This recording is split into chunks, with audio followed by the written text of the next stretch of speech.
All right, so it's 2025, new fragrance release time. Could this be the most controversial fragrance on the market? Stick with me on the other side of the intro. You know what to do. Let's go! Scott Aromatico knows his stuff. Fragrances he loves enough. Every scent, a story told. Unique perfumes, brave and bold. Hey everyone, welcome to the fusion of entertainment and fragrances. My name is Scott Aromatico. I hope wherever you are, this video is finding you well. And today we are talking, as you can tell from the thumbnail, the new 2025 Dior Homme Parfum. So without any further ado, let's go ahead and dive in. Here it is, guys, the most controversial fragrance release so far, Dior Homme Parfum. Here is the box, little black box. Nothing too special about it so far. All that pertinent information. And I bought mine at Dillard's. I believe, if I'm not mistaken, a 1.7 is like 160 bucks and a 2.5 is 180 at Dillard's. I just went with the small one because, as you can see, I have 400 plus fragrances. I don't need the big bottles because I'll never go through them.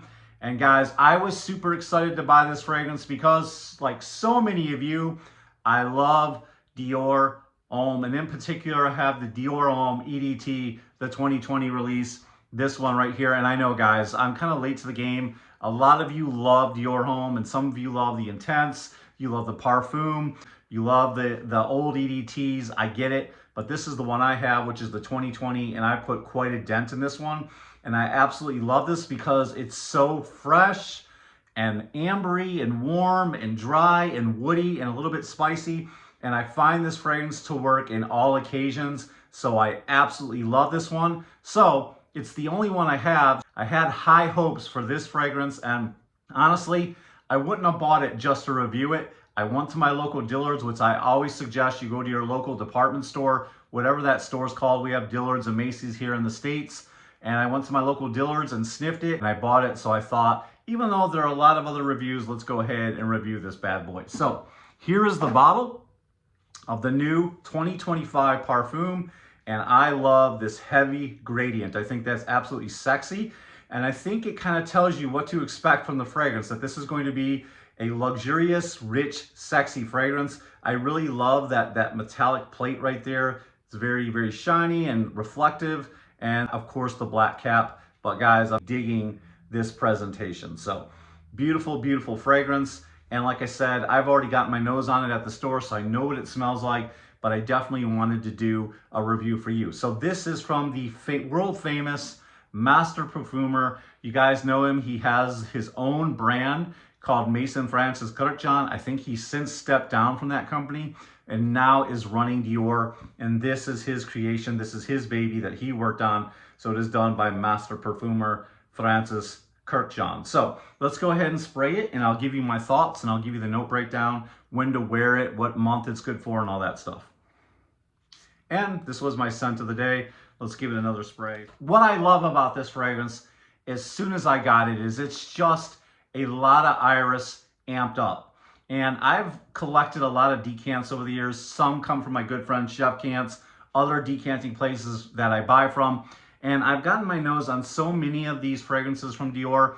I just haven't bought big bottles. And what this reminds me of, as soon as I spray it, because I know you guys like comparisons, it's very similar to Dior Homme Intense, but just the iris is really amped up. And that is definitely the case with this one. I love how the iris note comes across. It's just very creamy and amped up. And I definitely think that gives me a good impression so far of the fragrance. There's a freshness coming up top. I don't know if that's like from some kind of floral or some kind of citrus, but there definitely is a freshness up top, and it just smells amazing. Of course, as the fragrance develops, you get this beautiful, to me, almost creamy as well, like amber, just warm and cozy, inviting, and it almost smells vanillic to me. So there might be some vanilla in here as well.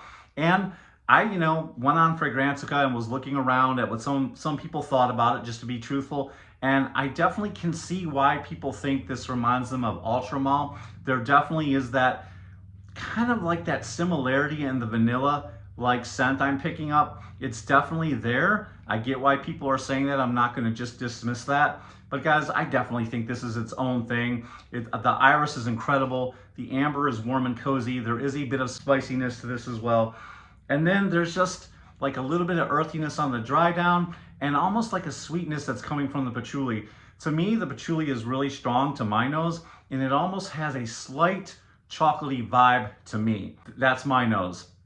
So I'm here for this one. This one is very, very seductive, very cozy, and absolutely beautiful. I love it. Let's go ahead and read the notes to you. The notes are very simple. It's basically iris, amber, patchouli, and vetiver.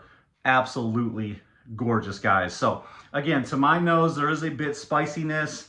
It's definitely earthy on the dry down. There's that beautiful like ultra mild vanilla in here, but it's all about the amber, which is warm and cozy, creamy, and it's all about the iris, which is also kind of giving off a creamy, vibe to it. Just very, very beautiful. This fragrance to me is sexy, seductive. It's a whole lot richer than the EDT that I have and some of the other concentrations, especially the Intense. If I compared it to my small little decants, and I don't have much left of that Intense, it is a lot more seductive and richer, warm and cozy. It's not as versatile as, say, the Eau de Toilette. I would say this fragrance is more suited for the fall and winter just because of the spiciness, the amber, the vanilla. It's definitely meant for the colder weather season, in my opinion. It's a nice date night fragrance as well. Not so sure this works as an office scent, although who's to say you couldn't do it? Just don't overspray it, okay? So anyway, this is a great fragrance, especially for the fall and winter. Now, I get about 6 to 8 hours on my skin. I'd say it projects at about an arm's length. Not a huge scent bubble, but it projects about an arm's length. So it's not beast mode performance. I actually get more performance out of the Eau de Toilette than I do this one. Out of the Eau de Toilette, I get 8 hours easily, and that thing pumps off my skin all day. This one, like I said, is about an arm's length, and it kind of dies down, dissipates, right around that. I stopped smelling it. I went nose blind to it right around 3 to 4 hours. My wife said she could still keep on smelling it around the 6 hour mark, and then I kind of lost it after that. So that's my opinion of how long it lasts. Somewhere between 6 and 8 hours is the truth there. So guys, that's what I think about this fragrance. It's a good fragrance. I don't think it's a Hall of Fame fragrance. I don't think it's great, but it's good. I think it's a fragrance that'll definitely grow on a lot of people, and it'll definitely grow on me more the more I wear it. It is sensual, it is seductive. I think a lot of people are expecting more, so right now they're kind of in shock and don't like it, and I understand that. But I think as the years go on, as the months go on, you're going to fall more in love with it and find that this is the perfect cool weather fragrance, and it's sexy and seductive. So I definitely think it's worth a try. Definitely go on down to your local department store and give it a sniff. And I think it's a great fragrance to own. So there you have it. Those are my thoughts of the brand new Dior Homme Parfum fragrance. Just wanted to give you a quick little video to share my opinion. I know there's been a lot of other reviews, and I'd love to hear your thoughts about it in the comment section down below. Definitely let me know. If you like this video, hit the thumbs up button, and don't forget to subscribe and be a part of my fragrance family. We'd love to have you. Until then, this is Scott Aromatico. I'll see you in the next video. Enjoyed this video, and if you want to see what's next, then please subscribe to my YouTube channel right now and hit those bell notifications, and don't forget to smash that thumbs up button. If you want to see more content like this, then I welcome you to follow me on all my other socials.